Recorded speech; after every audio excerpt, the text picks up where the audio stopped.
So, welcome everyone to your bookkeeping with QuickBooks training. So, let me just let me know if you guys seeing that PowerPoint. Okay. So, um, let me know, guys, if you see that PowerPoint.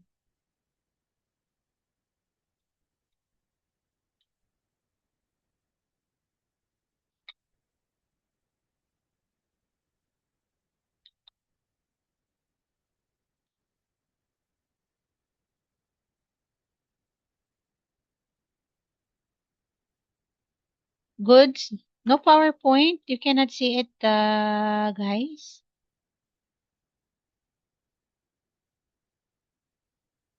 You're not seeing it. Okay, now. All right. Great. So, all right. Well, oh, by the way, speaking of your assessment, so there's no pass or fail in this training. At the end of this training, you will still get your certificate, even if you will not be attending the assessment or, whatever, if you will participate or not. It's really all up to you if you will take advantage of this training. So definitely at the end of the day, you will still be getting your certificate. So regardless, unless if you are joining the interview workshop group. So sa interview workshop, guys, no attendance, no certificate. Okay. Dito sa bookkeeping, even if you just, like attend one or two session at the end of the day, the end of the training, you will still be receiving your certificate and it will be posted right after our training. So, it will be shared din sa Facebook group natin. Okay? So, with that one, you may, I think it will be discussed sa interview workshop. And then, of course, if you wanted to know more about that April, please, with mga ganyan na mga concern, um, you will definitely be assisted by our admin. And I can also share like few, mga sites na you can possibly, post or, um, pass your or submit your application. So I'm going to give you like mga links or websites na you can post your application. All right? Might as well I will share it now para hindi ko makakalimutan. Okay, one moment guys ha. Let me just get that for you. Do I have it? Wait. I think it's in my other laptop, but let me check. Uh, oh, it's not here. Wait. Um,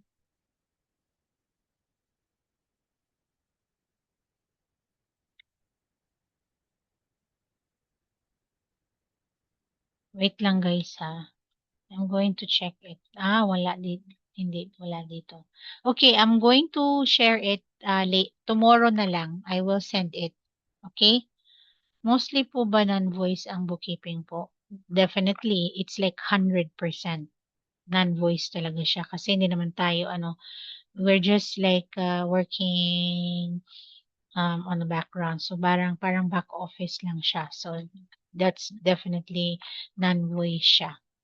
Okay? But of course, there are mga companies na medyo ina-ask kayo ng mga amo nyo na may mga follow-up, pero mga siguro mga 5% lang. Ganun. But ang ideal na setting talaga as a bookkeeper should be 100% non-voice. Okay? All right. So any questions before I proceed with the discussion, guys? Any question for me?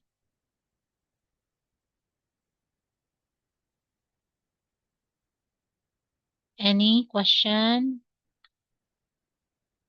All good. Okay, great. All right. So now let's get to business. So now, speaking of bookkeeping, guys, I just actually wanted to know if, like, what's your association if you hear the word bookkeeping? Ano yung number one sa mind mo if you hear this word bookkeeping? So what comes first in your mind? Finance, okay, recording transaction, numbers, okay, accounts record, classifying, I like that. Accounting, debit credit, recording transactions. Oh, sabi ni Angelo, recording transactions, balance sheet, analyzing. Good job, Charlene. Di masyadong Excel sheet. That's makaluma na talaga yan. But that's the reason why we have QuickBooks because of, like the automation it offers. But we will discuss that later. Keeping records, accounting, recording. Pero yes, I certainly agree na yung old school ways of doing the books is using yung mga Excel sheet. Okay? Pero ngayon, focus tayo sa QuickBooks. Accounting, recording, transaction, daily process, debit, credit balancing, organizing. This one is very good.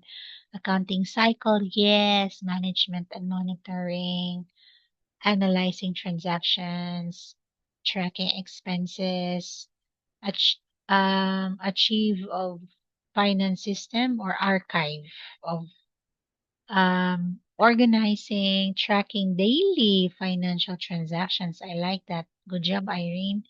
Tax reporting, yes. Categorizing transactions. Good job. Monitor cash flow. Filing, yes. Well, thank you so much, everyone. All your answers are all correct. Okay. But of course, let's better understand what really bookkeeping is on, technical definition so that we will get to really understand what that is. But lahat ng mga answers niyo, correct. Okay. So let's get to know what really bookkeeping is because this is something really very important for you to understand, most especially yung mga walang background talaga. So ito yung dapat nyong malaman. Dapat meron kayong foundation, dapat meron kayong basic information about what bookkeeping is para maiintindihan nyo kung paano yung galawan ng bookkeeping, kung how it works. Okay? So that of course you will not be able to understand if I'm going to ask you, okay, log into your QuickBooks and all that stuff, blah blah blah blah blah blah. Of course, guys, you will not understand if you don't understand what bookkeeping is. So ito yung foundation. You need to understand how it works. You need to understand what that is. You need to also understand what is the job of being a bookkeeper para alam mo pagka yung technical is a reinforcement of your foundation, your basic knowledge about what that is. Okay? Kasi syempre you will not put it into practice or into fruition or into action if you don't know those stuff. So before learning what the accounting software is, we need to understand what bookkeeping is. Okay? So now, what is that? So bookkeeping, guys, is it is actually I will um you know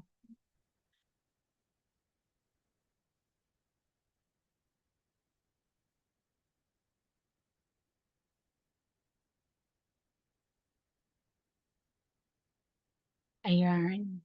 Ay nako, ano ba yan? Wait lang.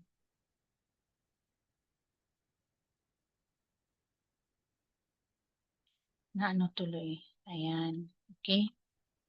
So, bookkeeping, it is actually a process to record and categorize financial transactions. So, when we say it's a process, so meron talaga siyang instructions or steps that you need to follow. Okay? You cannot like jumble the process, otherwise it will affect significantly sa financial data. So, It's actually being described or being defined as a process to record and categorize financial transactions. So when we say we are recording and we are categorizing financial transactions, what do you mean by that when we say financial transactions? Anyone understand what a financial transaction is?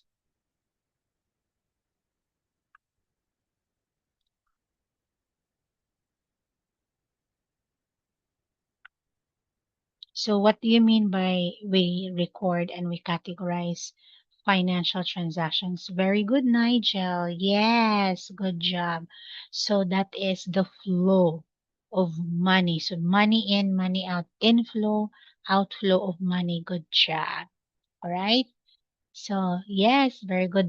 That is, like layman's term, it's cash flow.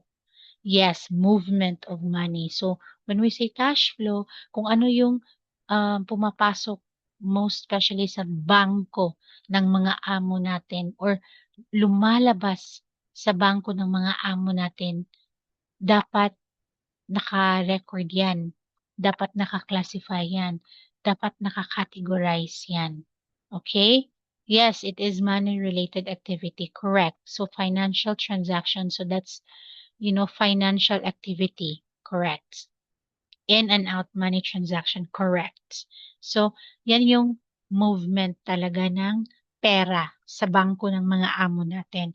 So, lahat ng pumapasok or lahat ng lumalabas na pera sa bangko ng mga amo natin, dapat naka-record yan. Dapat naka-categorize yan. So, ano yung i-record natin at saka i-categorize natin? So, ano yung mga tinatawag aside from, when we say movement of the financial activity or the movement of that cash or funds or money. So, ano yung dapat i-record natin? Ano yung mga ika-categorize natin? Yes, nandiyan na siya, right? Okay, good job. So, sabi ni mga payables or receivables, very good. Mga sales, mga income. So, para makuha natin yan, ito yung mga tinatawag natin ng mga source documents. Okay? So, I actually listed like 5, the most common that you cannot live without. Okay? So, ito yung pinaka-importante ng mga dokumento na hahanap-hanapin mo talaga. Otherwise, hindi mo matatapos yung trabaho mo. Hindi mo pwedeng tapusin yung araw mo as a bookkeeper pagka wala ito.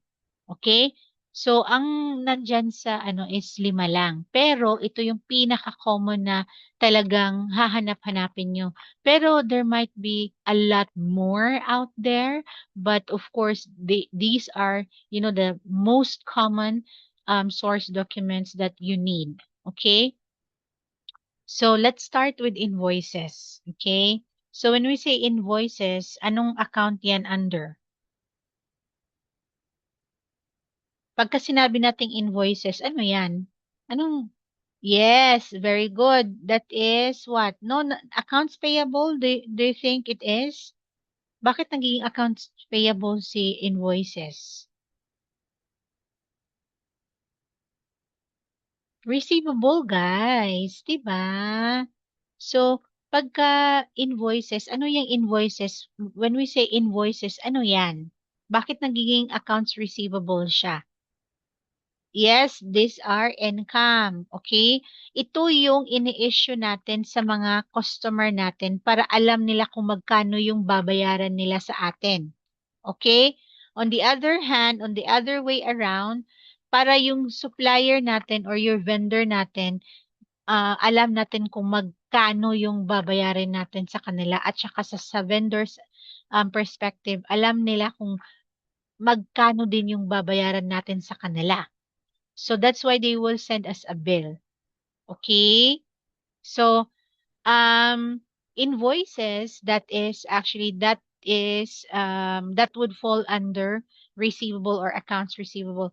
You're not aware what that is. Anyway, we will discuss that later on. Okay, what is an accounts payable or an accounts receivable? Again, ang number one sample of accounts receivable, that is yung mga income ng kumpanya. Okay. Accounts payable, that's the total amount the company has to pay or parang obligation. O sabi ni Charlene, income on account. Correct. So, ito yung income ng ng kumpanya natin. Ito yung ini-expect natin na income coming from our customers. So that's what we call accounts receivable. And one of those is the invoices because ito yung dokumento na i-issue natin sa customer natin para alam natin kung magkano yung babayaran nila sa atin. And at the end of the month, alam din natin kung magkano yung dapat natin meron sa bangko ng mga amo natin. Okay? Ito yung pinaka number one na dapat i-record natin lahat para alam ng amo natin kung magkano yung income for, like probably for that particular month. Alright? And then, let's say, if lahat ng mga invoices na sinesend natin sa customer, binabayaran ba nila lahat-lahat? Kasi yun yung parang ini-expect natin na receivable coming from our customers. So that's why it's called accounts receivable because those are expected amounts that we're going to receive from our customers for the goods or services that they purchase or they have ordered from us. Okay? So, with the form of issuing the invoices, we are letting them know that these are the particular amount that they need to pay on an agreed due dates. Okay? And as well as the bill. So, if the bill is issued to us or from our cost or our vendors or suppliers, then of course it demands a payment. So that's why it's called accounts receivable. So ito yung obligation yung kailangan bayaran ng mga kumpanya natin. Kaya siya tinatawag na accounts payable because yan yung mga babayaran ng mga kumpanya natin. Okay? Sa lahat ng mga ino-order natin, sa lahat ng mga produkto na kinuha natin sa supplier natin, yan yung dapat bayaran natin. So, dapat mag-issue sila ng dokumento na it will say about all the purchases, all the products, all the goods, all the services that we ordered or purchased from them. So that we would also know like how much we need to pay at the end of the month or on an agreed due date. Gets nyo na guys yung accounts receivable and accounts payable? Gets na? Okay, alright. So now, aside from invoices, aside from bills or receipts, we have also payroll. We have also taxation. We have also inventory. Siyempre, payroll, andyan yan palagi. Hindi yan pwedeng mawawala. Why? Siyempre, yung mga kumpanya natin na tinatrabahuan natin, siyempre nagsasahod yan ng mga, matik yan, nagsasahod ng mga empleyado nila. So, meron at meron talagang mga payroll related activity na i-record ni bookkeeper. Okay? So when we say payroll guys, ano yung mga mga activities that we can, relate it or we can post it under payroll. Yes, sabi ni Emmy, overtime pay. Yes, sahod. Yan yung number one, mga sahod ng mga empleyado, right? Or wages or compensation. What else?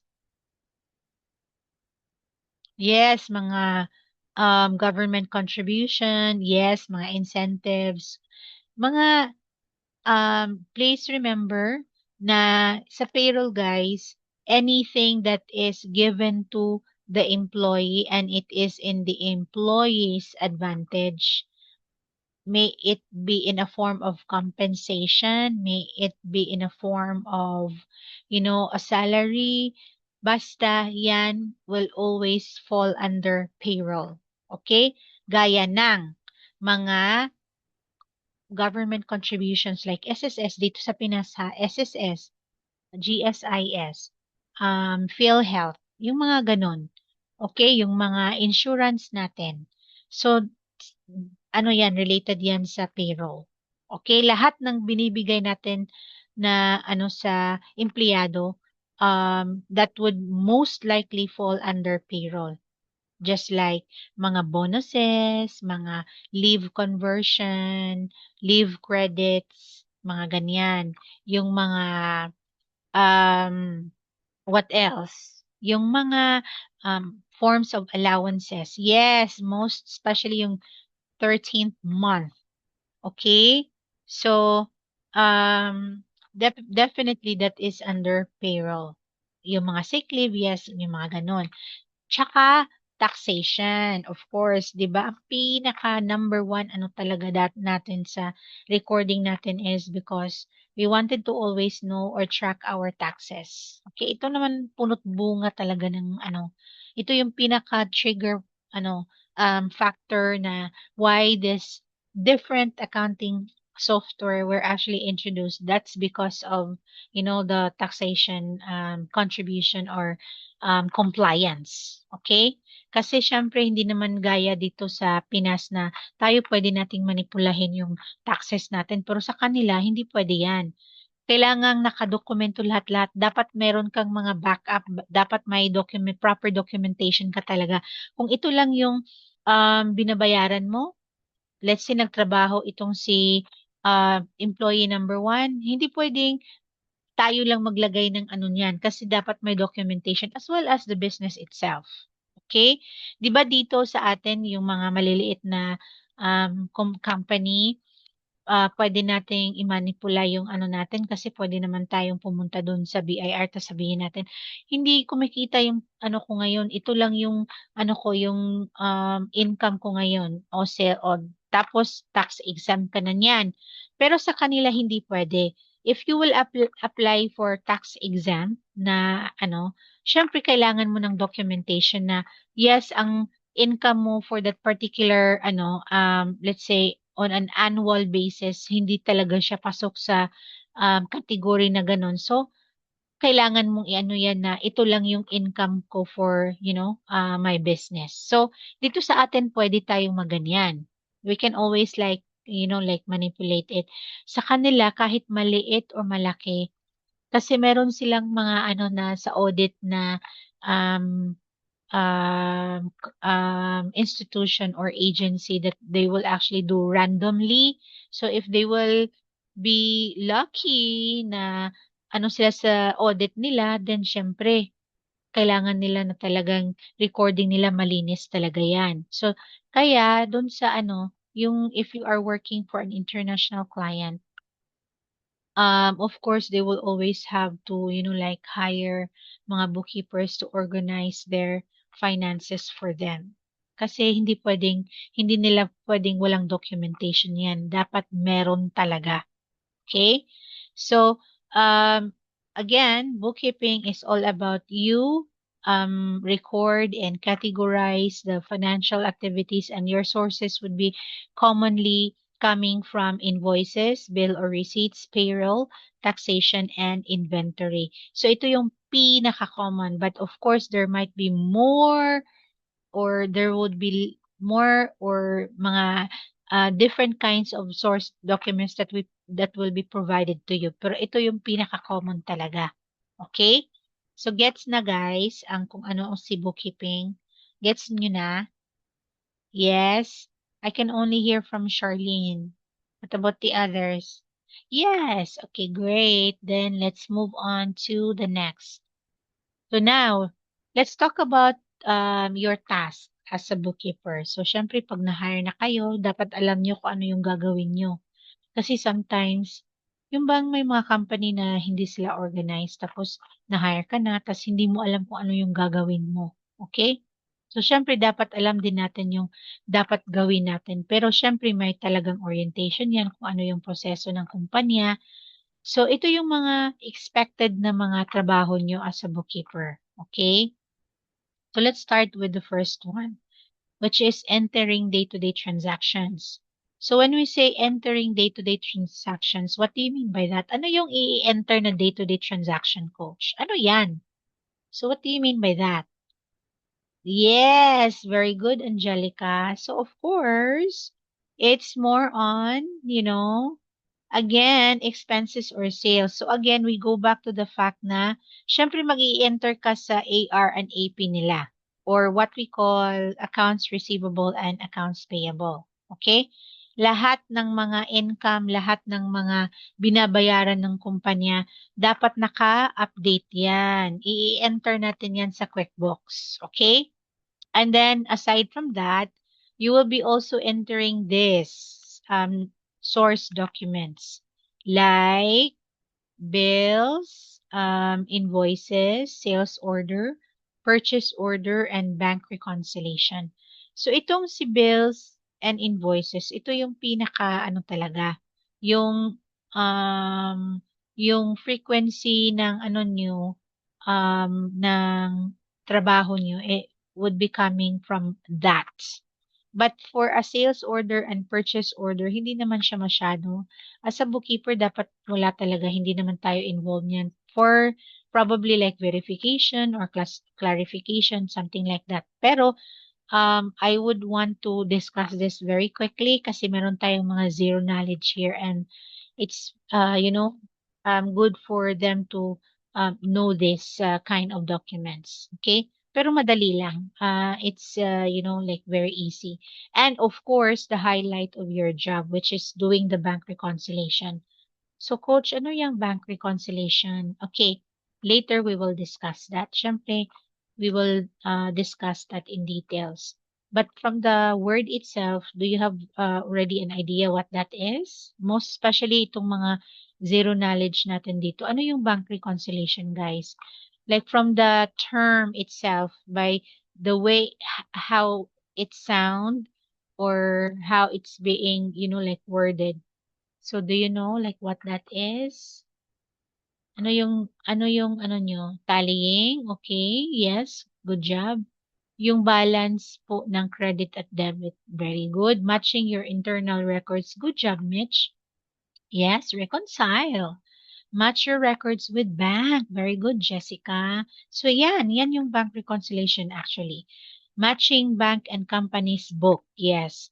To reconcile income and expenses. Very good. Very well described, Placida. I like that. Yes.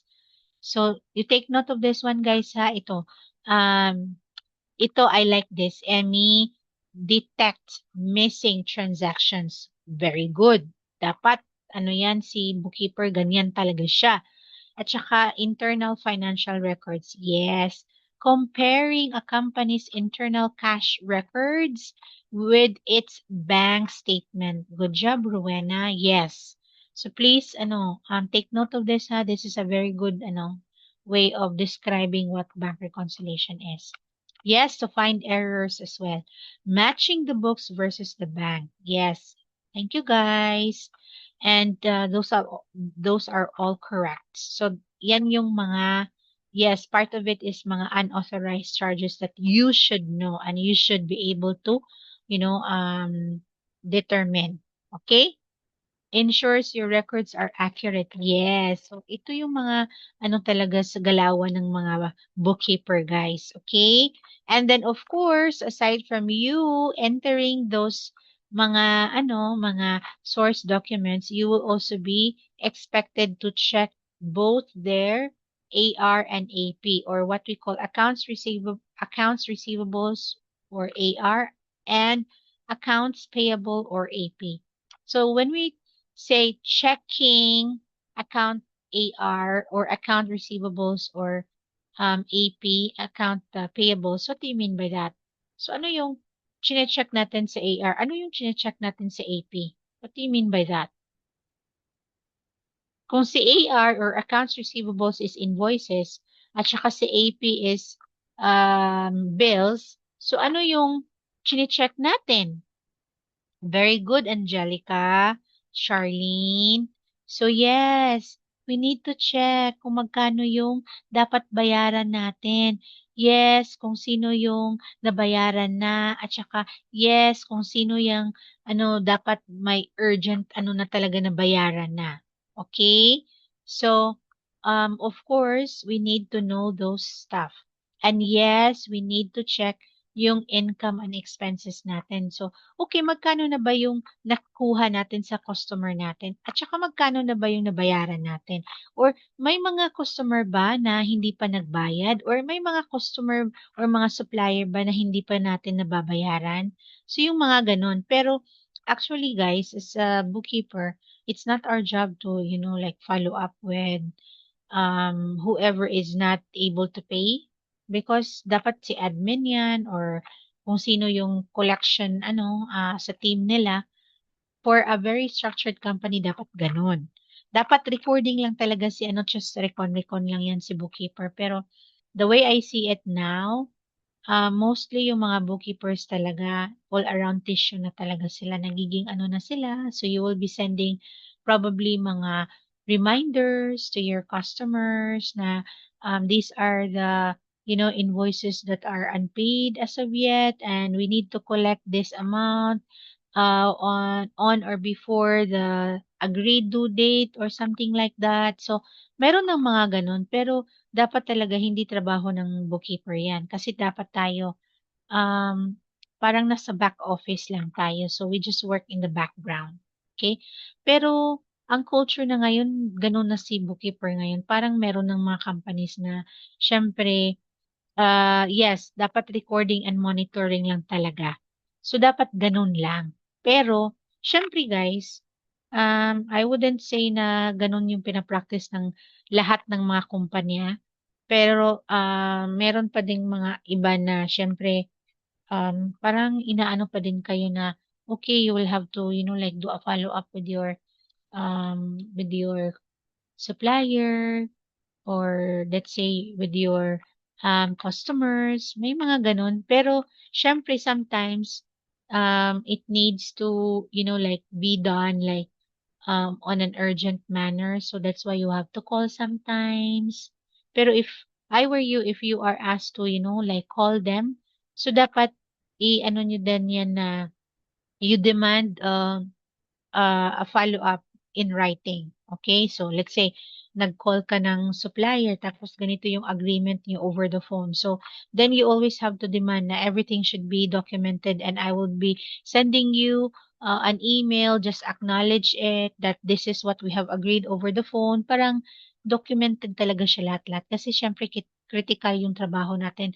Pera yung pinag-uusapan natin dito. So, dapat, yung mga, most especially yung mga critical na mga task. So, dapat documented talaga siya lahat-lahat. So, when we um, talk about documented and there must be like proper documentation. So, ito na yung nyo, your skill will be challenged in managing your emails that's coming from your suppliers, vendors, and customers sometimes. Okay?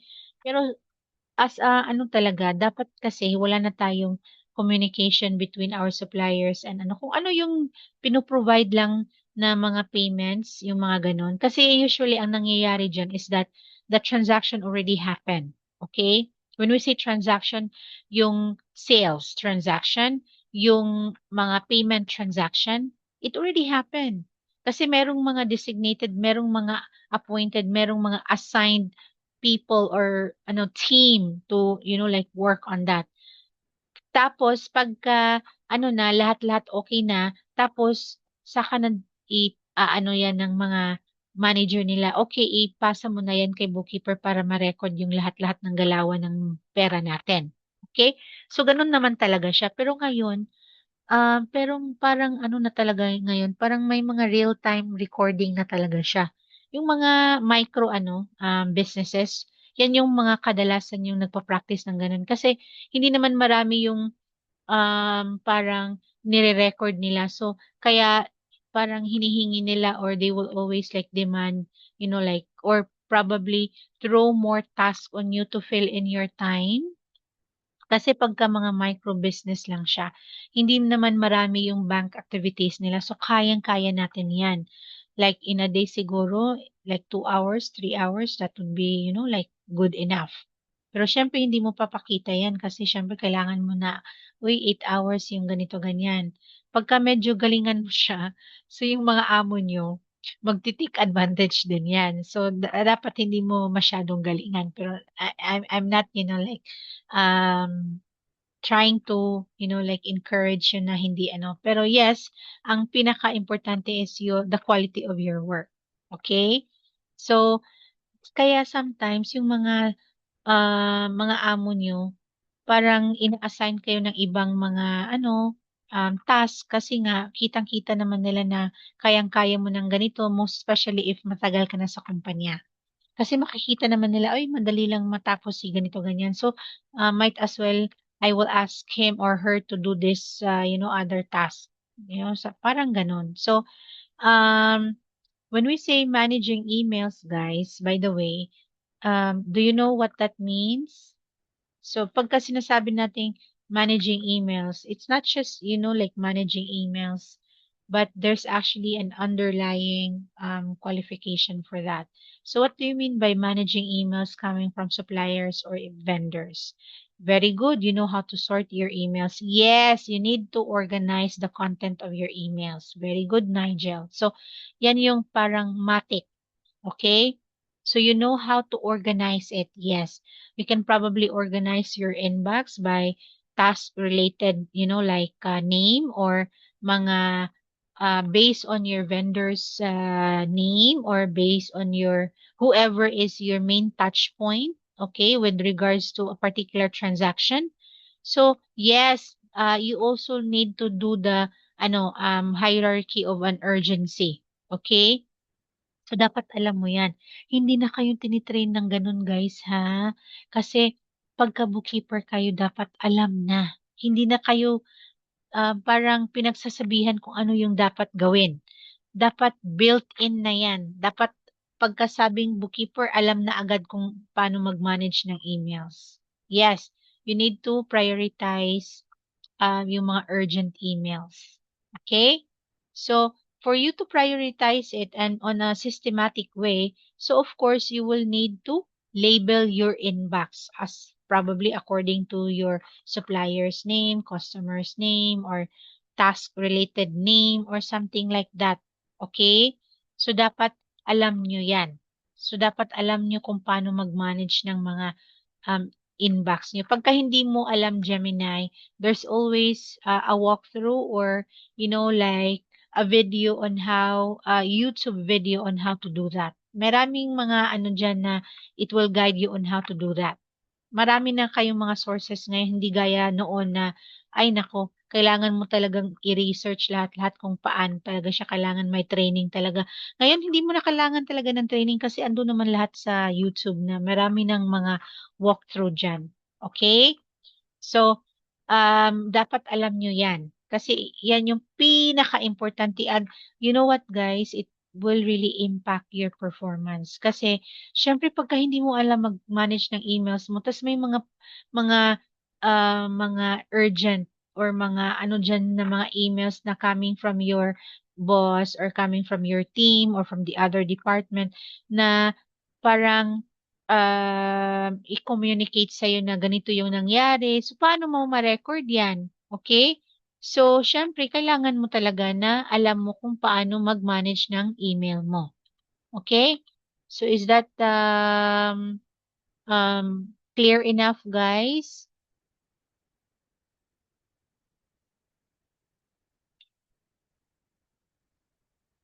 All good? Okay. So, now, we go again, we also have this like record filing. Syempre, from the word bookkeeper, tayo yung mag-keep ng mga importante na mga files. So, yes, that's part of our job to do the record filing. Okay? And then, of course, we will talk about, yung mga source documents. By the way, do you have any questions about your task as a bookkeeper? Is that all clear? All good? All good on that? All clear? Okay. All right. Then let's move on to the source document. Kasi ito, although for some of you, very straightforward ito siya. Kasi syempre meron ng mga background yung iba. Pagka sinabing invoice, ay nako, ano yan coach? Yung invoice ganito, ganyan yan. Ay, ang bill, ganyan yan coach. Pero, you know what? This is the most common struggle or confusion of mga newbies or mga zero knowledge. So why it is termed as invoice? So, Jan, what is invoice? Actually, it is a document that provides information regarding price and quantity of a transaction. But there's more to that. That's not just a document that provides price and quantity of a transaction. The reason why it's termed as invoice because this is a transaction. This is parang a document as a proof that there has been a sales transaction happening between a seller and a buyer. Okay? So pagka in-issue natin ang invoice, meaning, sino yung issuer niyan? Pagka si invoice, that is seller to a buyer. Okay?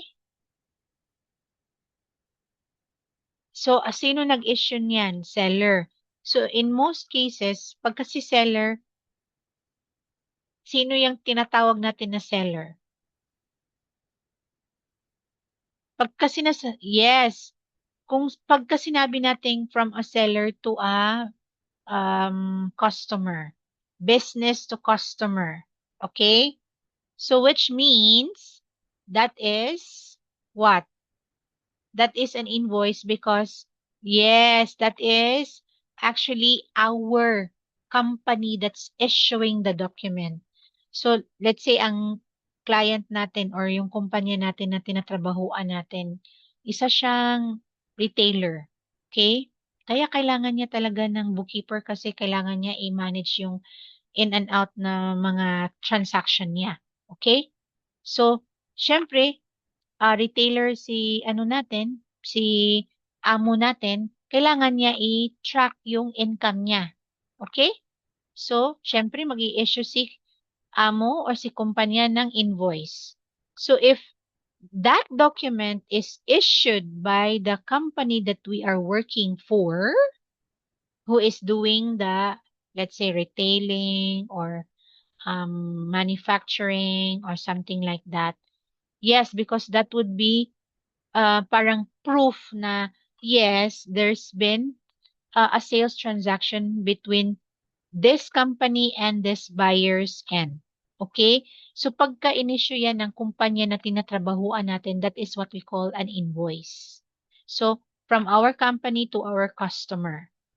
Okay? Whereas si bill, that's actually the other way around. So pagka si bill, that is issued coming from, yes, pagka sa supplier natin or vendor natin, let's say, ano yung vendor, coach, ano yung supplier? So, let's say you're working for a company, tapos nagre-retail si amo mo. He is a big time seller ng Amazon. So, kailangan niya ng bookkeeper to manage his finances. Pero syempre kasi, ano siya, nagbebenta siya, kailangan din niya ng mga supplies, probably raw materials to, do the retailing, right? And of course, kailangan din niya ng mga supplies ng mga empleyado niya. So, syempre, kumukuha tayo ng produkto sa mga supplier at saka vendor natin. Okay? So which means that is any document issued coming from our supplier or vendor, that is what we call a bill. Okay? So hindi tayo yung nag-issue, tayo yung inissuehan ng kumpanya, ng supplier natin. Gets na guys? Very good, Placida. Bills is equivalent to payable. So pagka tayo yung nag-issue ng document, sa customer natin, that is what we call an invoice. Pero pag si supplier or si vendor nag-issue ng document sa atin, sa kumpanya na tinatrabahuan natin, then that is what we call a bill. Okay? Are we, all clear on that? All good? Clear. All right? All right. And then let's move on to payroll. So payroll, this is what we call the of course, the total amount of money employer pays to the employees. Very straightforward. Kasi alam natin kung ano yung payroll. So, yan yung mga sahod. Yan yung binibigay ng kumpanya sa empleyado niya. gaya ng mga allowances, gaya ng mga incentives, bonuses, mga government contributions, mga lahat ng mga perks dyan. So that is under payroll. So sa atin that we consider it as an income pero sa business perspective, si payroll masakit sa ulo 'yan. Okay? Kasi that is their obligation. Whether their business is working or not, they need to pay those people. Okay? Otherwise, hindi makatarungan na hindi bayaran yung mga empleyado. Okay? So, that is what we call also under what? Si payroll is under income or expense? Yes, that is expense, all right? How about si tax? Is this income or expense? Expense, right. So, of course, syempre masakit sa ano yan, kahit sa atin, masakit si tax, 'di ba? Kasi that is mandatory. Whether you will like it or not, if you're earning, you will have to pay tax. If you will pay or if you will buy something, you will have to pay tax, right? So that's an obligation. That is what we call an expense. Okay? So ito yung mga common na mga sources ng mga recording nyo. Okay, remember that. And then we have inventory. So what is inventory? That is a complete list of items such as property, goods in stock, or the contents of a building.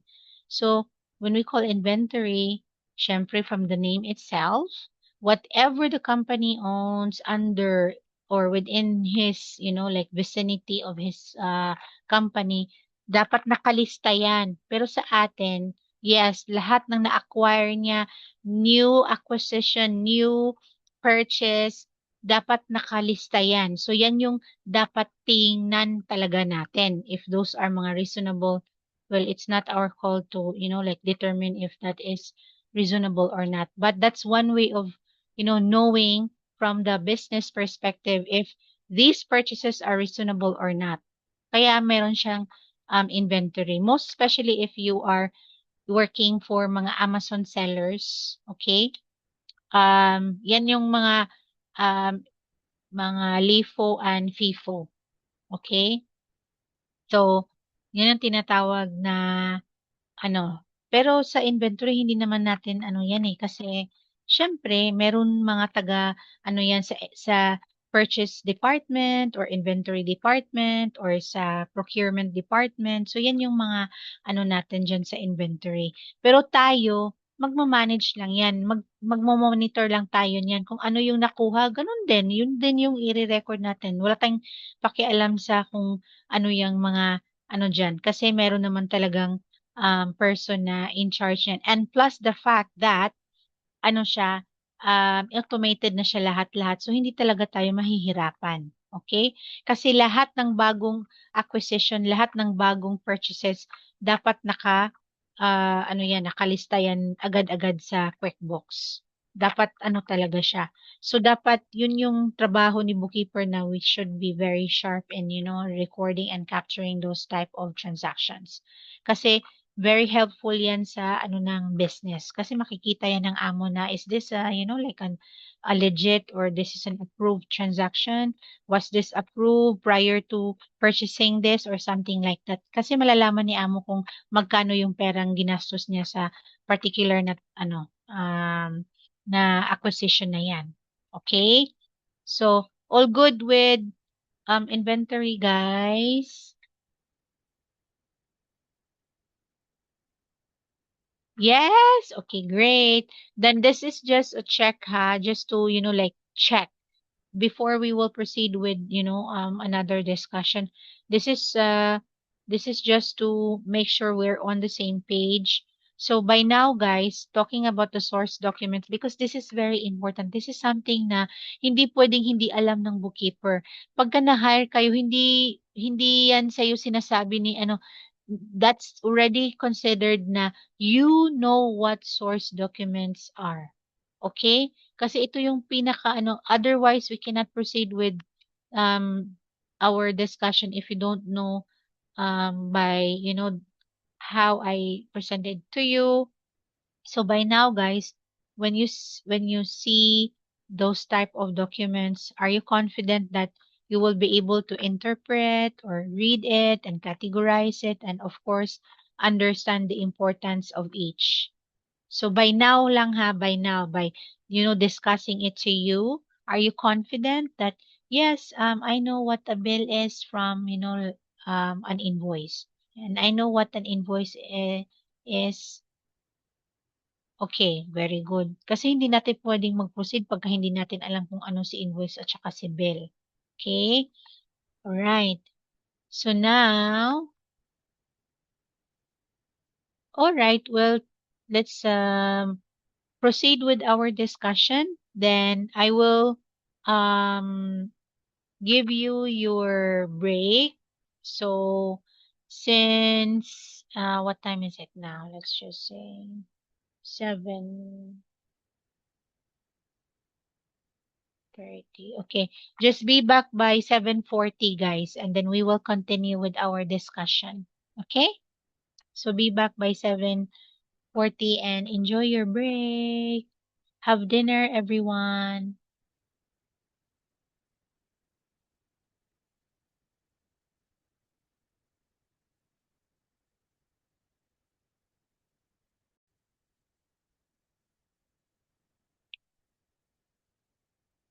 Okay, so welcome back, everyone. All right, so let's continue our discussion. So, since we already talked about what bookkeeping is, let's also understand the flow of, like the how it works, and you will be able to also understand the flow of what the bookkeeping is, right? So how should it start, and then what is, like the next step that you need to take.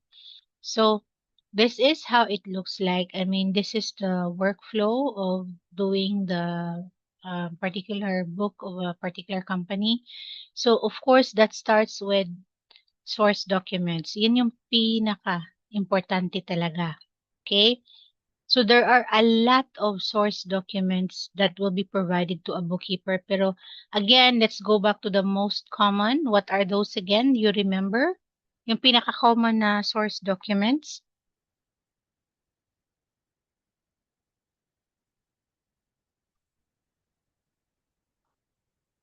Right. So invoice, bill, taxation, inventory, and what? Payroll. Very good. Okay. So yun yung mga pinaka-importante talaga, pero mas marami pa yan. Ano yung mga iba pang mga source documents do you think would be provided to a bookkeeper? Purchase order, yes. What else? We already have discussed that. Ano pa yung iba? Checks, very good. What else? Sales order, yep. It's already mentioned. Quotation, yes. What else? Meron pang marami, guys. Ano yung pinaka-importante?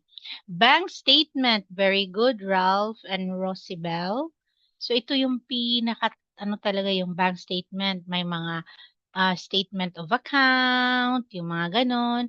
Could be also through emails, petty cash, yes, mga receipts, right?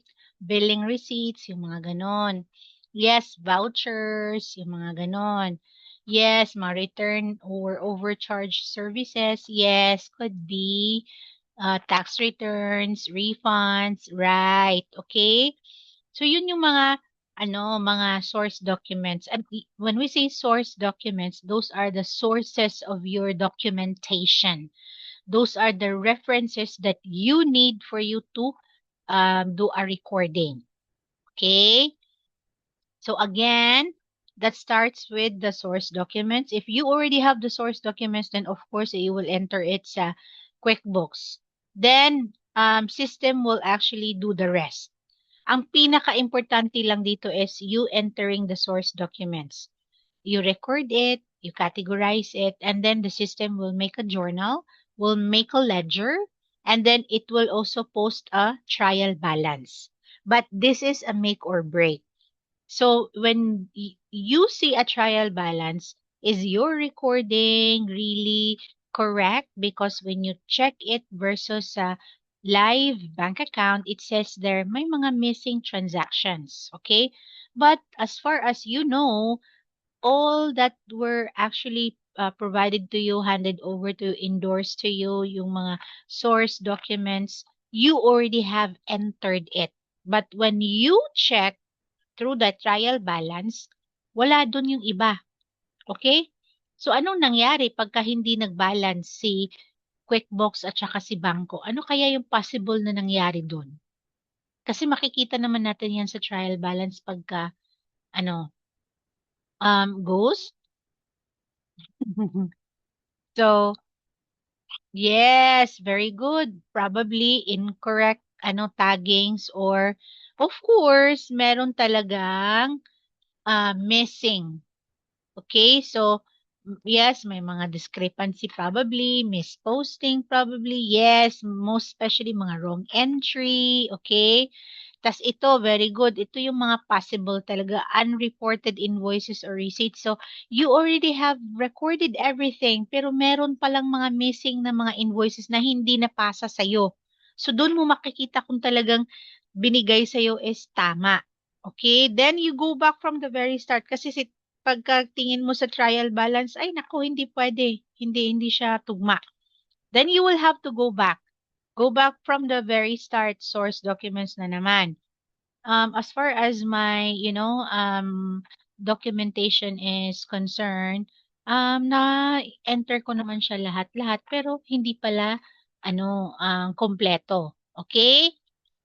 So then, you go back again, you will record yung mga missing na mga entry, mga incorrect, you already have rectify it, and you already have determined what are the discrepancy, and then you corrected it. So again, now the system or the um, QuickBooks will actually make the journal, make the ledger, and then it turned out, yes, now when you see at the trial balance, balance na siya sa bangko.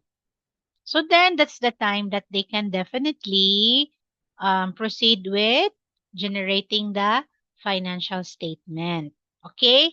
So do you see the importance of, like the accuracy of your work or the quality of your work? Kasi sino yung nag-aano sa source document? Sino yan? Sino yung in charge ng source document na yan?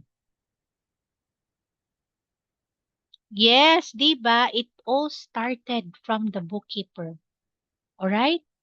When you do all the entries, the system will help you create that journal, ledger, and trial balance.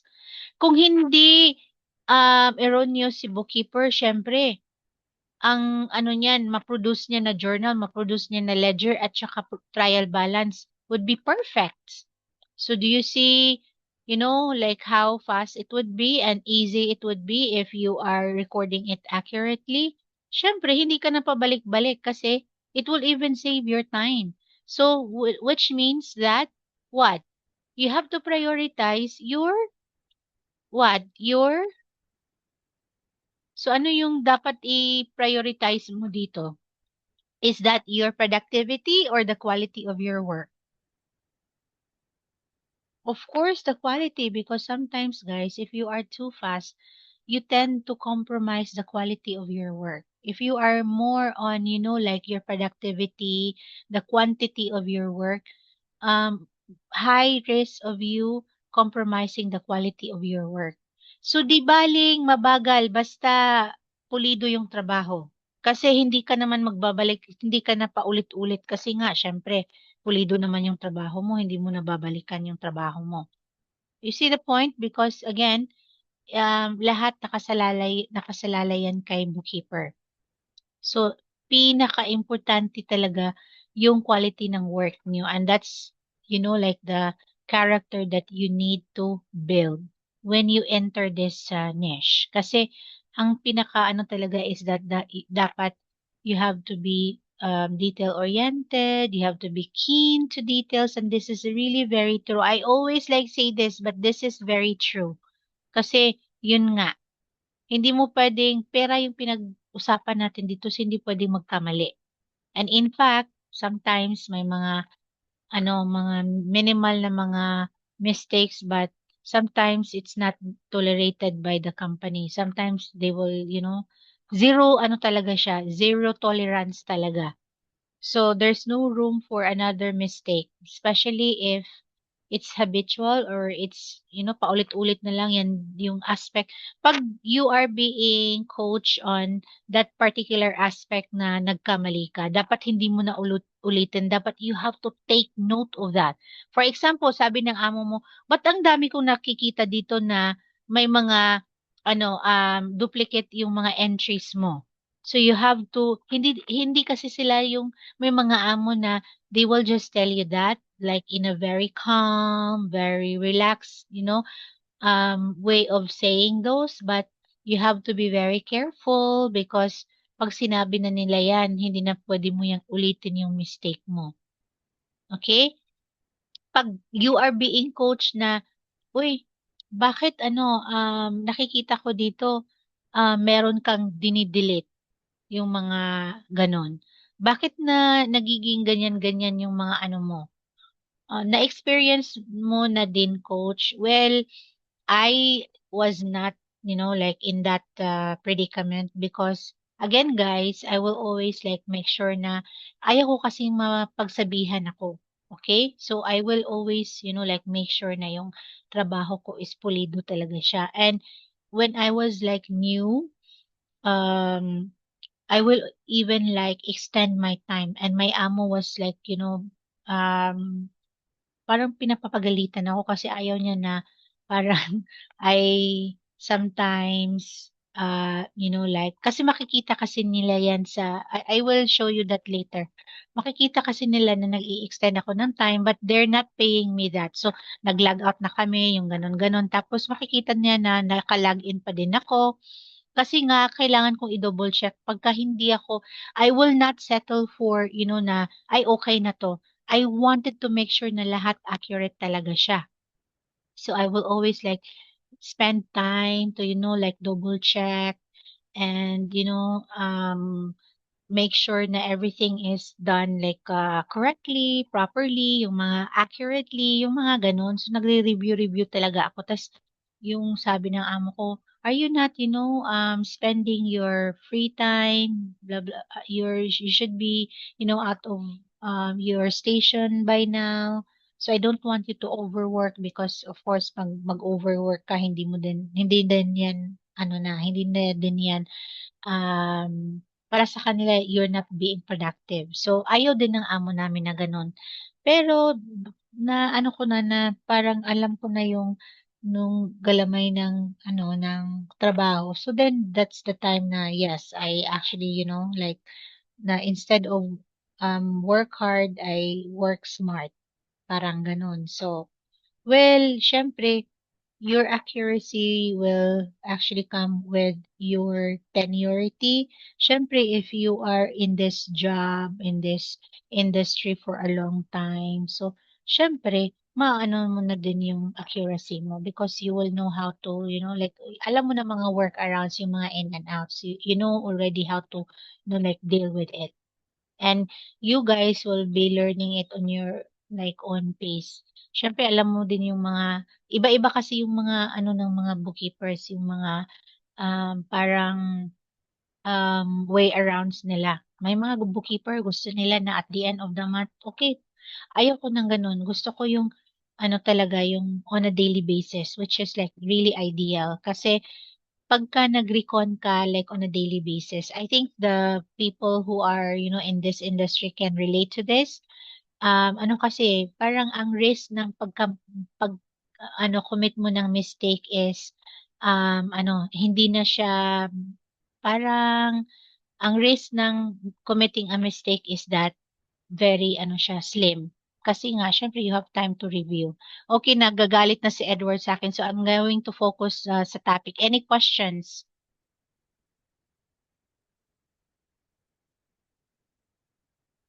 All good with this?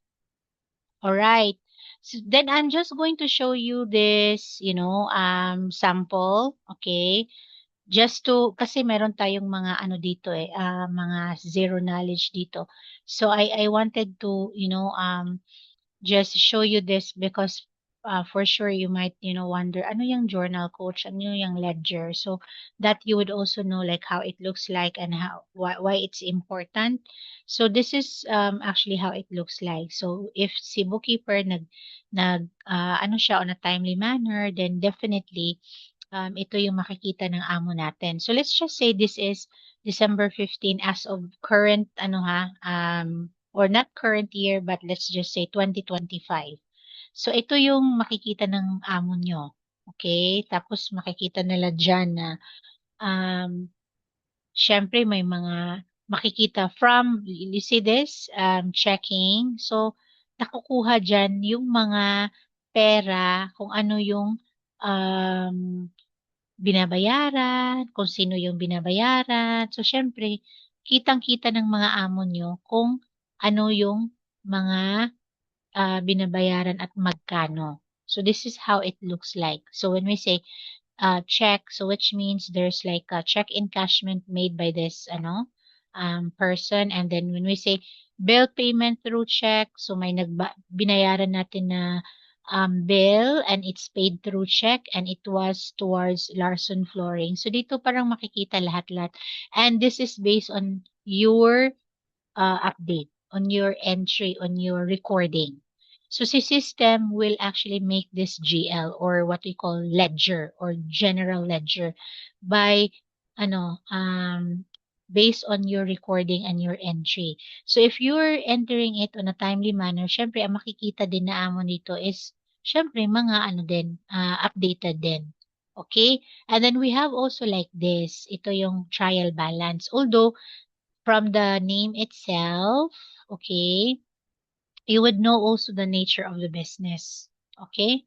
So, makikita mo din dito na syempre wala tayong sa input sa credit because we know for a fact it's a construction business. So, syempre ang inaano nila is that their expenses. So, by the time that they will, like project kung magkano yung expenses nila, that's the time that they will know like how much they will probably charge the developer or something like that. So this is how it looks like. Pero pagka retail, manufacturer, may mga ganito yan. Okay? So debit and credit. So this is how it looks like as well. So they will see magkano yung sa checking, magkano yung expenses sa savings, magkano yung lumalabas sa petty cash, magkano yung sa accounts receivable. So this is how it looks like. And for your mga amo, syempre importante sa kanila ito at saka sa atin din, because this is how we will also check kung lahat ba ng activity sa bangko ng sa bangko ng mga amo natin is lumalabas mo siya dito. Pag may mga missing transactions, so which means hindi natin siya na enter. So ito din yung basihan natin kung talagang lahat na record natin. Okay? So you remember this? So this is actually like the make or break. So if it's not balanced or reconciled, then you will have to go back. Okay? So this is how it looks like. All right? Any questions? Are you good with this? Shall we proceed? Okay. So now, let's also understand what chart of account is. Okay. So a chart of account, so what we call COA, sometimes your amo will just tell you, can you go to COA page? Parang ganon. So you have to also remember COA means chart of accounts. So, ano yung chart of accounts? It is the list. Ito yung page ng QuickBooks where you will see the list of all the general ledger accounts that an organization uses to organize its financial transactions systematically. So when we say systematically, again, there's always a process that's going to be practice that you need to observe. You cannot jumble the process. Otherwise, syempre, it will impact the recording. So, um, chart of accounts, guys, that is actually holds or every account in the chart where it actually, lists all the account titles.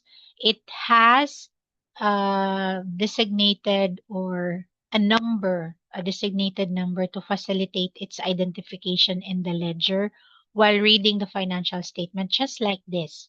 Kita nyo may ano siya, dito, may corresponding numbers or coding. Okay? Pero this is not constant. This is not universal. Okay? So, si company can always come up with whatever codes they would like to, relate to checking or savings or petty cash, yung mga ganun. So, sila na pwedeng gumagawa niyan. Kung anong series yan. Okay?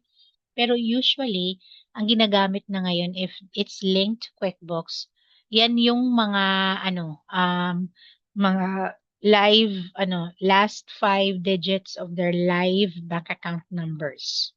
For example, sa checking account nila, yan yung mga last 5 digits. Savings account nila, last 5 digits. Kung ano yung account na designated for petty cash, kasi sa atin dito, ang petty cash is that literally, ano talaga siya, cash. Pero if you're working for mga international clients, wala talagang cash. It has to be done online. Lahat-lahat. May mga business cards sila or mga voucher or mga designated for petty cash or petty expenses. Okay? So, ito yung mga lumalabas because may mga coding-coding din yan ang yung mga accountant. Okay? And then, so, basically guys, si chart of accounts, again, in layman's term, yun yung page sa QuickBooks na makikita mo lahat-lahat ng mga account titles na pwede natin dyan ilagay yung mga expenses ng kumpanya. Okay? Para siyang table of contents. Okay? So, parang guide natin siya. So, of course, you will have for those mga baguhan or wala pa talagang background sa accounting or sa bookkeeping, probably you might not understand this better, but don't worry guys because tomorrow will be the start of creating your hopefully we will still get the free trial account, QuickBooks free trial account. Okay.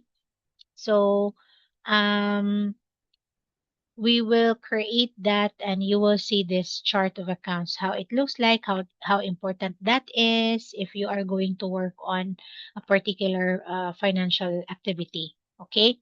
So, by the way, let me just give you a heads up.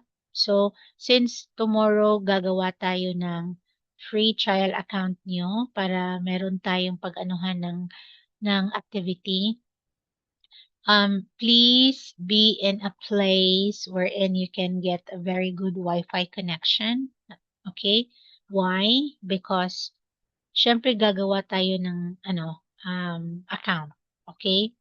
Tapos, may mga iba na hindi sila makakapag-catch up. Right? So, magiging parang issue siya for you to follow because syempre it impacts the performance of your gadgets. So, yes, you can actually do it on your mobile, on your tablet, iPad, desktop, laptop. Okay, so whatever that is, you can create that um, QuickBooks free trial account. But we need to do it together. Okay? I will be giving you a step-by-step instruction on how you will create that account para pareho yung makikita natin para synchronize yung option natin. Gets nyo na guys? Who creates the COA, the system itself, it will just be there. So, wag kayong gumawa in advance. Tomorrow, tayo yung okay? Tapos, I'll be calling in volunteers to do the simulation. So, I need volunteer to, do the simulation, create that free trial account para kasi ako meron na. So, for your batchmate to know how to do it, then I would need someone to volunteer. Okay? All right. So, any questions about chart of accounts?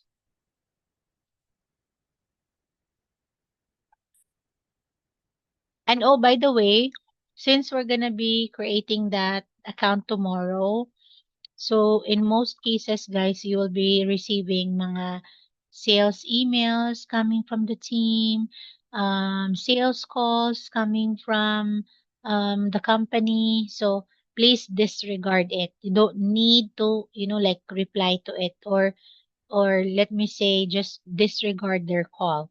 If and only if you happen to answer one of their calls because you thought na, ay, baka interview na to, ganito, ganyan.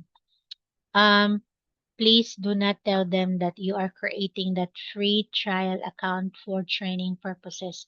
Otherwise, you will actually, you will be blocked.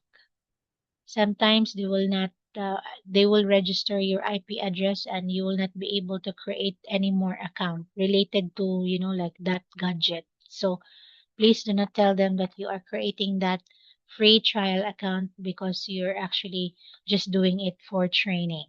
Okay? You can make up any other reasons like, oh, I'm just trying out your system if it's, fits my needs or something like that. Or I'm just trying your system if it's easy for me or not, like that. Okay? Wag niyong i-ano na that is for training. You don't need to download QuickBooks app. We're going to use the web based. But if you wanted to download it, then yes, definitely you can. But doesn't it's not, like a requirement. So we can just use the web based, right? So now let's move on to speaking of chart of accounts. So let's know this one as well. 'Di ba? Listahan ng ano ng mga categorization 'yan. So then let's talk about categories. All right? So meron tayong mga types of mga accounts. So we have, but these are, most of these is not the bookkeeper's job, like, like mag-determine tayo kung ano yung asset, liability, equity. Ang ano lang natin dito is income and expense. But let's understand what these are because, of course, these are the terms that you will see everywhere in QuickBooks. And I wanted you to be also familiar with this. Otherwise, it looks jargon to you. Meron pa naman tayong mga zero knowledge here. Okay? So what do you mean by assets? So assets, guys, that is whatever the company owns or whatever the company owns that is generating an income. So that is what we call an asset. On the other way around, or on the other hand, anything that the company owes or anything that the company owns that are no longer generating an income, so that is actually a liability. All right? And then we have also equity. So equity, that is the amount invested in running a business. So you will see these terms everywhere in QuickBooks, but it is actually more on the accounting side. Ito yung ini-expect si um, bookkeeper na should be on top of these two, which is first income and then second is expense. So again, if we talk about income, ano nga yung source doc na we can correlate to this? So this is the total amount the company sell. So what is the type of source documents that we can, like correlate to income? Very good. Of course, the invoices, right? And if we say invoices, what type of account that is? Anong account yan? AR. Very good. So again, guys, si AR, that is an income. And we are actually talking about invoices. All right? Expense, on the other hand, is what? If income is invoice, what is expense? Bills. And that is under AP, or what we call accounts payable. All right? So please remember that one, guys. All good with this? No questions? All clear? Okay, then let's move on to, let's learn what are mga common categories that you might encounter. 'Di ba? We should be on top of income, we should be on top of expense. Then we should also know these categories. This is for the expenses most especially. So what do you mean by that? Pag merong binabayaran ang kumpanya natin, dapat alam natin kung ano siya, kung saang account siya ilalagay natin. Okay? So, when we talk about categories, 'di ba, let's say I'm going to give you a concrete example. 'Di ba pag tayo, meron tayong expenses sa bahay. Siyempre, meron tayong mga lista niyan kung ano yung mga babayaran natin. Parang ganun din siya.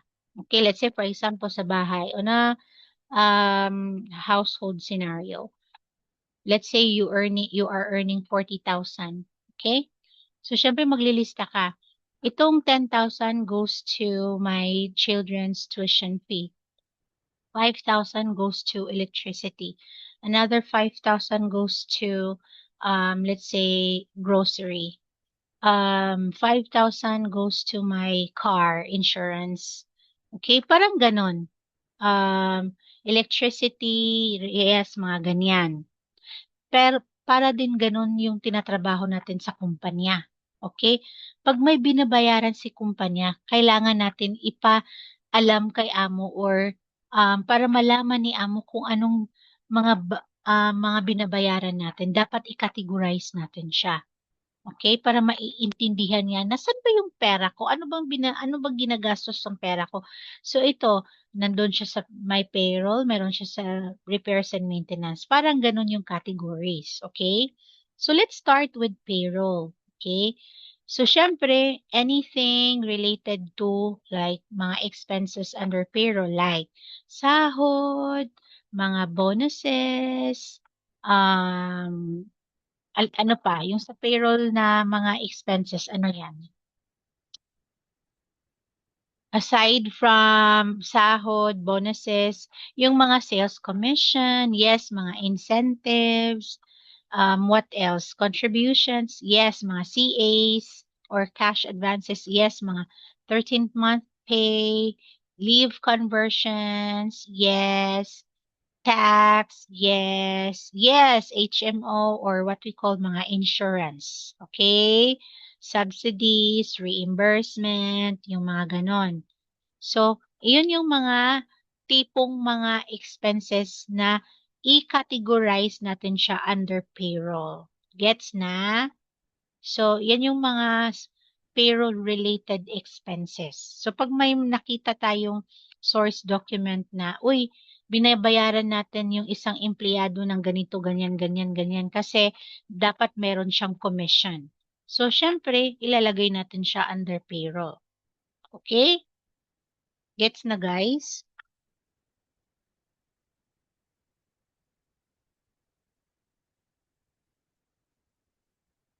All right. Now, how about repairs and maintenance? What do you mean by that? Or ano yung mga sample, activities under repairs and maintenance?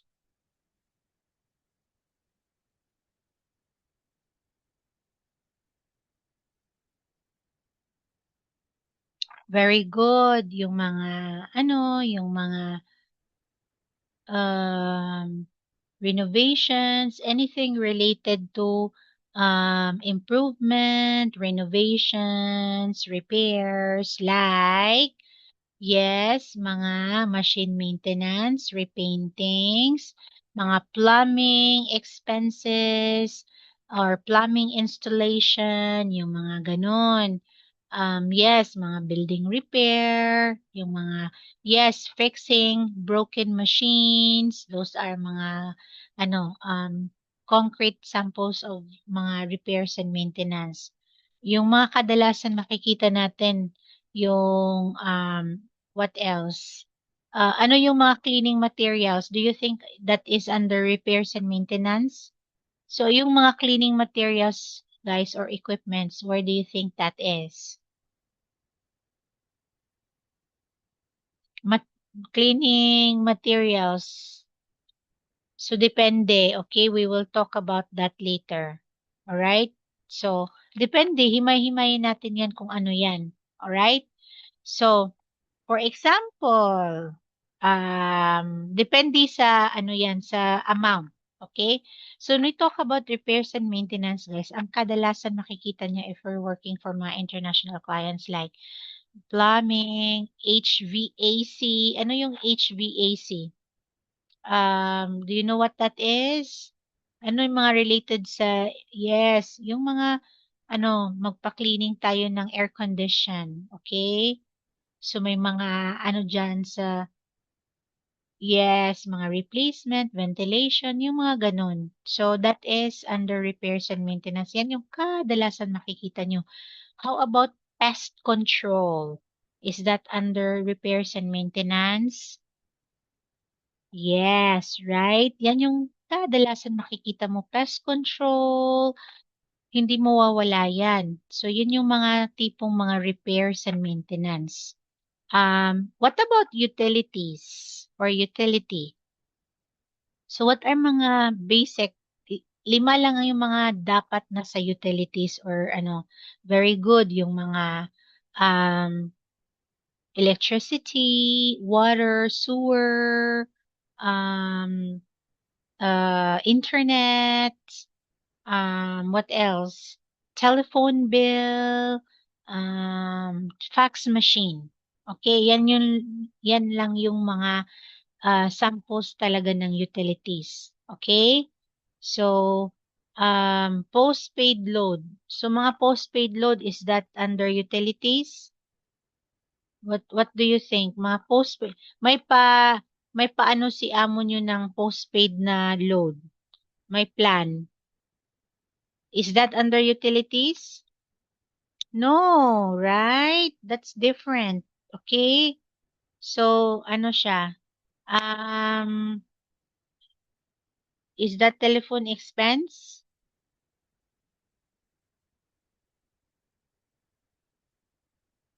Pwede siyang sa communication expense. Pwede din naman siya, hindi medyo siya sa ano sa advertising. So advertising is actually different. Okay? So yes, kadalasan nakalagay yan communication and internet expense. Yes. Very good. Sino nga yan? Si Angelica. Thank you, Angelica. So how about advertising? Do you know what advertising is? Right. Of course. 'Di ba? Anything that is incurred to promote or sell or introduce your product to the target market could be through a social media platforms like mga Google adverts, TikTok adverts, mga, yes, publication expense, correct. So, yun yung mga binabayaran natin ng mga influencers. Yes, may pa-signage tayo, brochures, flyers, YouTube ads, correct. So, yan yung mga kadalasan ano sa advertising expense. Okay, yes, may pa-kiosk-kiosk tayo, yung mga ganon, billboards, correct, yung mga bigatin na talaga. So, yes, that is under advertising expense. Itong office expense, ano yung makikita natin kadalasan sa office expenses, guys?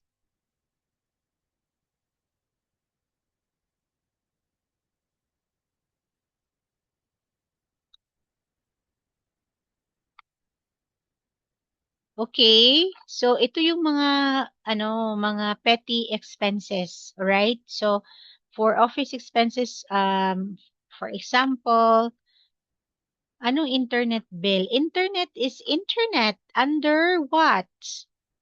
Bakit nagiging office expense si internet? 'Di ba inano natin diyan siya sa utilities?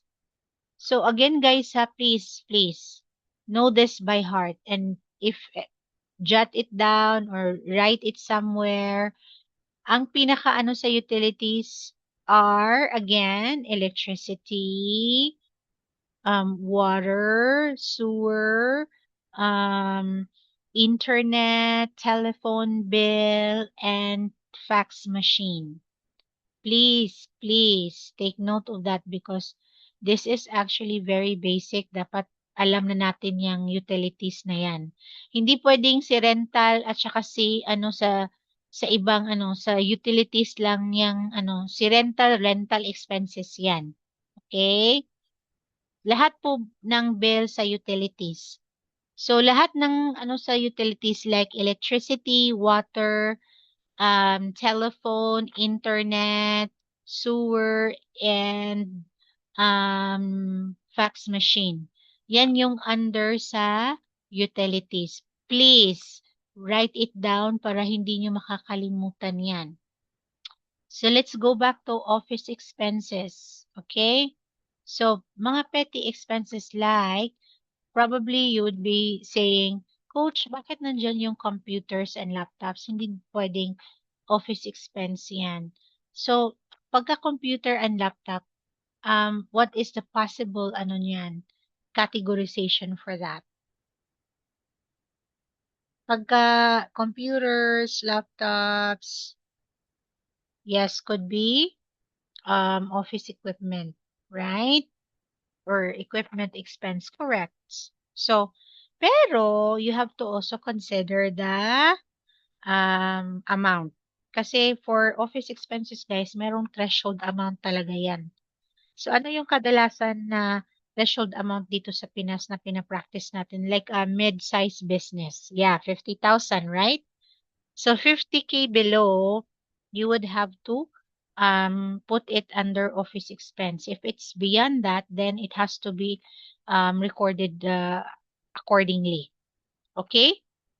Correct. It's should be like PPE na talaga siya. Okay? So, ito, si computers, for example, di naman siya ganun kamahal. Mga second-hand ano lang. Okay? Yung mga computers natin. So, we can put it under office expenses. Now, if let's say, sinasabi kanina, ang mga office expenses like, what? So, kanina may nitang sabi toner, ink, bond paper, time card, copy paper, printer ink, yung mga ganon. But let's say, for example, yeah, mga ball pen, sticky notes, yung mga markers, yung mga ganon. But what if meron talaga siyang specific for that, which is like very specific categorization. We call it stationery and printing. Okay? So, stationery and printing, what are mga samples of this aside from A4? A4, guys, that's bond paper, like by the size. They will actually tell you by the size of it. So, this A4, A5, A6. Okay? May legal size, yung mga ganon. So they will actually tell you this is for A4 purchase or legal size paper purchase, parang ganon. Okay?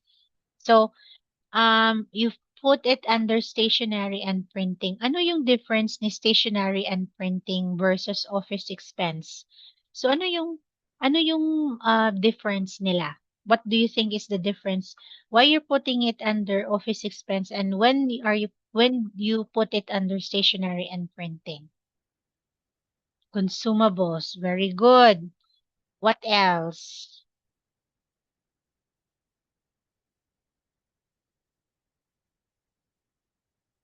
What else, guys? Yes, so that comes with actually the ano amount kasi pagka petty ano lang siya, you put it under stationery and printing. Kasi si office expense could be ano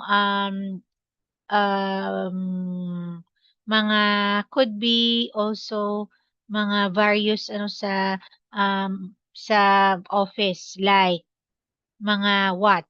For example, mga pantry supplies, yung mga ganon. So, you could actually put it under office expense. Gets nyo na the difference between office expenses? But if it has to be very specific, like for example mga do you know what are mga stationaries, right? Like anything that you need for writing.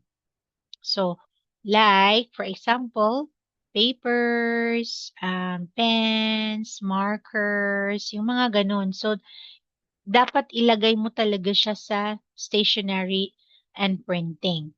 Okay? Gets nyo na ang stationery and printing versus sa office expense, guys? Yes? Alright, great. How about dues and subscription? So dues and subscription, guys, this is related to mga digital purchase. Okay? Kapag kape at asukal, saan siya? 'Di ba I mentioned that is mga pantry supplies. Where do you put that one? Kapag kape at asukal. So that's office expense. Pantry supplies, that's under office expense. Okay? So, going back to dues and subscription. So, dues and subscription, guys, this is related to digital purchase. What do you mean by digital purchase? Or mga digital products? Yes, mga intangible. Right? Like, very good, Brie. Chat GPT is and then QuickBooks itself, that's, like the best sample for that. Canva, what? Yes, mga software, Zero, um, GoDaddy, Monday.com, Shopify, G Drive, Google Meet, Microsoft, what else? Zoom, yes. Yes, mga antivirus, what else? Anything that's related to mga digital products. Okay, yes, Netflix, Prime, yung mga ganun. Firewall, yes. So that is the best sample for dues and subscription. Okay. So again, see dues and subscription. That's why it's dues and subscription, because there has to be a prescribed or documentation for the subscription that they're going to get. Like kung magkano yung nila, coverage nila, or yung memory nila, yung mga ganun. So, yes, meron talaga siyang membership. Okay, it cannot be an upfront payment. There is always gonna be an agreed amount that you need to pay on a monthly basis. May kontrata talaga, may proper subscription talaga siya. Okay? So, remember, dues and subscription can never be under expense. Kasi, meron talaga siyang na agreed na due date, agreed na amount that you're going to pay on a monthly basis. Gets nyo na, guys? So, again ha, ito may mga na ilalagay pa din sa dues and subscription. And please do not put internet sa dues and subscription, because that's a different story. Again, where do you put internet? If you're going to categorize it, remember this one, guys. Ang dami kung makikita pa din na utilities. So please remember what are mga samples under utilities. Yun yung mga pinaka-basic na minention ko kanina. Okay? How about shipping expense? Ito medyo siya, tricky. Okay? Because you can word this in so many ways depending on how it's being sent to your receiver. Very good, Angelica. Could be cargo, freight, and postage. Could be, yes, courier expense. Could be delivery expense, meals, postage, freight, may mga freight in, freight out, air freight, cargo, air cargo, sea cargo, yung mga ganun, forwarding. yung mga ganyan. So, that is under shipping. So, when those were incurred to, like ship out or transport your product from one place to your buyer or receiver, that is what we call an expense. Okay? How about Amazon? What about Amazon? Anong aspect sa Amazon? Are you referring to Amazon shipping or Amazon website? Amazon shipping, that's delivery expense or probably courier expense, depende. So, what's the difference between courier and delivery expense? Baka malilito kayo. What's the difference between delivery and courier, coach? Do you know what's the difference?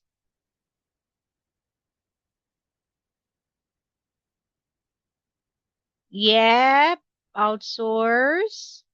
Okay. How about delivery expense? Courier is the carrier. All right.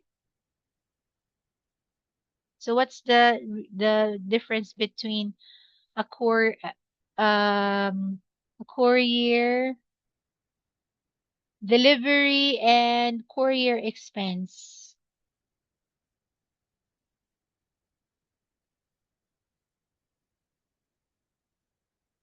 Courier by air. Wow, very good. Nag-research talaga si ano. So, yung mileage talaga ng courier, guys. So, may mga zoning yan. So, if it's beyond the mileage that is required by the company, so it actually, they will define it as a courier. But delivery, it's like, yung mileage lang, yung distance lang is like, for example, on the same zone, like, for example, ano lang siya, within Cebu. So, this is what we call yung mga delivery. Okay? But if it's like, outside already, then that is what we call. Let's say, for example, from Mindanao to Manila, is that delivery or courier? Yan yung difference naman. So, depende talaga yung ano nila, kung paano nila shinip yung yung item. So, that's when you will put it under how it's being sent to the buyer. So it can be worded in so many ways. Kasi again, that depends on the distance. Okay, and that depends on the nature how it's being sent to the buyer. Was it through air, sea? Was it like cargo? Was it freight? Was it, forwarding system? Yung mga ganon. So, depende. So, that's why you will have to also know. Because shipping can be like very broad, but of course if they don't want to be may mga company kasi guys na you're gonna be working with mga logistics companies, so you need to know like the nature of it kasi you cannot just put it under shipping. May mga probably the mother account is shipping, but may mga sub ano yan na, was this courier, was it delivery, was it postage, was it freight in, was it freight out? So may mga ganon. So you have to also, but anyway, you will be also informed about that. Kasi pagka mga sa ganyan na mga aspect, dapat pinapaalam talaga yung bookkeeper niyan. Okay? And then we have meals and entertainment. Okay? So, um, it is actually very straightforward naman yung meals and entertainment, right? So, this is referring to what? So, pag, yep, meals and entertainment. So, what is, yes, mga team meeting, pakain sa team meeting, pa team building pa dyan, pa Christmas party, what else? Yung pa sports fest, forecast meal, catering, mga pa-birthday sa may mga tokens na binibigay on the employee's birthday, yung mga ganon. So, yan yung mga meals and entertainment. So, very straightforward. Yes, mga year-end party, correct, mga team building. So, that is what we call under meals and entertainment. Okay? All good with that? All right. Then, let's move forward to bank reconciliation. So, what do you mean by this? So, here we go. So, bank reconciliation, that is a process of reconciling and rectifying the bank account balance based on the company's book of accounts. Okay? So, thank you also, Gemini. I'm happy to, like hear that. Makes my heart so, full. Thank you. Okay, so what is a bank reconciliation? So bank reconciliation, that is of course from the word itself, reconciliation. So you reconcile. So what are we going to reconcile? Of course, this is bank reconciliation. So we will, yes, lie, very good. So we will of course cross check between QuickBooks versus the live bank accounts of mga amo natin. Okay? So, since yung ano natin dito, yung tool na ginagamit natin to keep our records, to do the recording, the entries and everything, and recording the financial transaction is QuickBooks. So, syempre, i-cross-check mo siya sa live bank accounts ng mga amo natin. Okay? Para syempre alam natin kung talagang ang dalawa is nag-reconcile siya. So, you can call it bank reconciliation or QuickBooks reconciliation. So, if our basis is QuickBooks and then we cross-check it with the bank statement, then that is QuickBooks reconciliation. If our basis is bank statement and we cross-check it against QuickBooks, then that is what we call bank reconciliation, vice versa. Okay? So, of course, our job as a bookkeeper will always have to make sure that both are reconciling, both should be balanced. If not, then we proceed with rectifying the bank account balance. Of course, we always base it on the book of accounts na ginamit ng kumpanya natin, which is, for example, most specifically, QuickBooks. Okay? So, ang aim natin dito guys sa training na to is that you should know how to do the end-to-end process of bookkeeping. And how is that? Of course, you will be doing the entry. First, that's what we should learn. And then once you do the entry, of course, you should know how to categorize it. And then once you already categorize it, of course, you will proceed with doing the bank reconciliation. And our aim here is that we will make sure na you will know how to do the reconciliation using QuickBooks. And that is going to be your assessment on Saturday. Okay, guys? So, ang goal natin dito is that you should be comfortable navigating QuickBooks, and most especially, you should know how to do the bank recon. So, yan yung focus natin. So, tomorrow is the start of your navigation activity. That's why we need to create your trial account. Okay? So, again, tomorrow we will start the same time. So yung training you will always start at 6:15. And again, I would want you to please be in a place wherein you will get a very fast Wi-Fi connection para syempre hindi kayo mahihirapan mag-catch up sa pag-create ng account nyo. Okay? What was that question? Ay, may nag-answer. Question lang po dito sa page, may business permit na renew every year sa companies. Kapag international clients po, ano po categories for permits? That would be permits and licenses. Ganon. May mga ano yan meron yan sa QuickBooks din. Ma'am, anong QuickBooks po ang gamit or pwedeng i-practice? Web-based lang yung gagamitin natin. You will know that tomorrow because we will create that trial account. That's why it's called trial because it's for free. It's for trial. It's for ano test. Okay, so that is like a test account. So that's an empty account. So we need to structure it. So that's why I need you to follow the instruction tomorrow para pareho yung options natin. Okay? Yes, you will have a copy of everything and it will be shared sa ano drive and it's posted in our Facebook group, guys. Okay? Any questions for me?